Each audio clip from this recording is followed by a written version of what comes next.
Colorings are really important for people's perception of foods and flavor. If you need a neon color on your food, you have bigger problems. Vegans and Muslim or kosher cannot eat insect-derived coloring. So you're not actually solving a problem. In many ways, you're making a worse problem.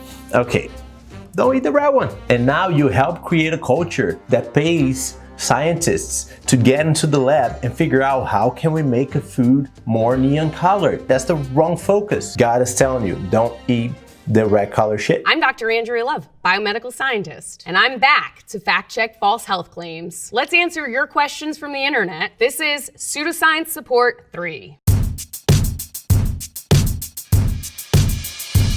Okay, that is Dr. Andrea Love, and she's a very accomplished biomedical researcher. And I'm not saying I'm smarter than her at all, but she makes a really hard case for herself here in defending Red 40. She thinks that the natural color replacement that may come, it can be more harmful than the artificial dye that we have now. And if you look at the acceptable daily intake of something like Red 40, in the US, it's 7 milligrams per kilogram per day, which is the same as it is in Japan, the same as it is in Europe, the same as it is in Canada, and the same as it is in Australia. And there's no way that you would be eating an excess in your daily diet. First, she's putting all of her chips in the selective research that says that Red 40 is safe to consume and we can all bathe in it. Even if you only ate red colored gummy candy for your entire daily intake. But there are studies raising concern about dyes. This one specifically about Red 40. Those studies are done with higher doses, but also with aggravated risks for high-fat diets, which are not all that uncommon nowadays. So it seems like there is a risk. But to Doctor's point, the studies that raised concern were done with a lot higher doses. But what about long-term chronic use? And really, why are we coloring our food? Why are we putting dyes in our food? Colorings are really important for people's perception of foods and flavors, particularly those with sensory issues. Medicines, they're colored so that people don't misdose them. Okay. If the medication isn't colored, you're going to miss the line of the dosing.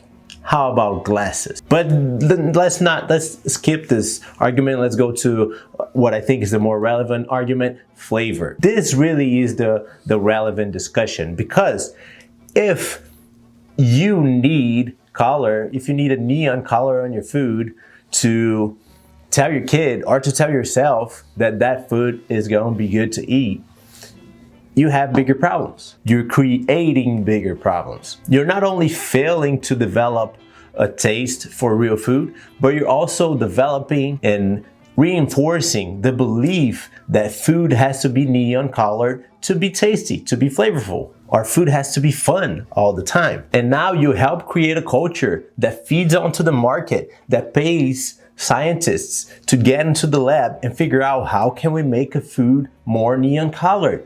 How can we exclude these harmful effects but keep the color? That's the wrong concern. That's the wrong focus. And how do you exclude those harmful effects? By having them not show up in studies. If you're worried about data, because that's what science focuses on, that's what scientists focus on, the data. They can't believe anything if there's no data. And if there's data, they're gonna believe it. So if a product shows that the harmful effects aren't there, they're gonna say, this is good to go.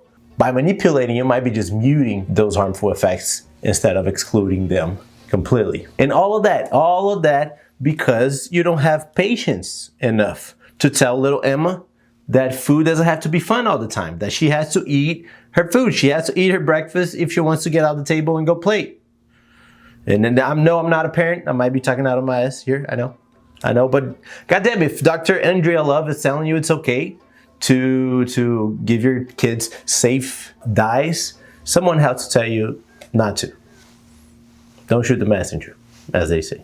We're not just going to remove colorings. They're going to be replaced with other colorings, naturally derived chemicals. For example, one of which is cochineal, which is a red coloring that is extracted from scale insects. effects. They have high rates of allergenicity. We don't have that with Red 40. No. Let's not try to. How about that? Instead of going into the lab and trying to make something harmful, less harmful, less harmful, less harmful, less harmful, okay, now we can use it. Instead of doing that, we just use whatever nature has. And if it doesn't agree with you, if it gives you the shits, don't eat the red one. If whatever there is in nature, you put there to make it red, gives you the shits, that's nature, that's God, whatever God you have. God is telling you, don't eat the red color shit, motherfucker.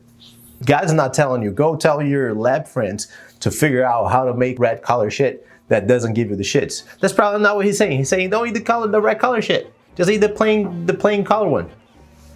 You know, just eat what looks like real food actually, you know, like a thing that kids play. What is that one? You know. So let's just stop eating things that are harmful for us instead of going into the lab and try to figure out how to make those harmful effects less and less detectable. Because you might think that you're getting the bullets out of the gun, but you might be leaving the bullets in there and just putting a silencer on it. Keep it simple, goddammit. Dr. Andrea Love? Sound like a porn star name, if I'm being honest. No hate though, no hate. Just an observation.